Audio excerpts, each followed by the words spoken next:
শেখ হাসিনা সরকারের পতনের ২৭ দিনের মাথায় পদত্যাগ করলেন জাতীয় সংসদের স্পিকার শিরীন শারমিন চৌধুরী। আজ রাষ্ট্রপতি মোহাম্মদ শাহাবুদ্দিনের কাছে তিনি পদত্যাগপত্র জমা দিয়েছেন।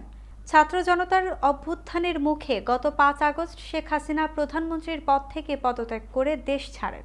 এরপর রাষ্ট্রপতি সংসদ ভেঙে দেন।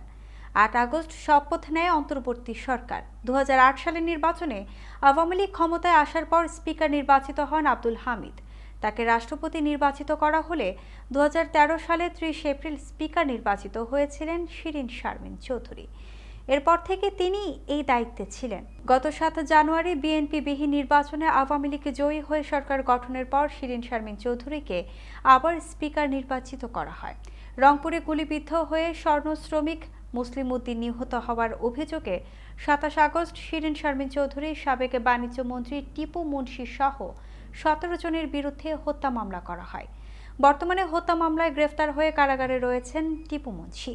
শিরীন শারমিন চৌধুরী রংপুর ৬ আসন থেকে নির্বাচিত হয়ে সংসদ সদস্য হয়েছিলেন।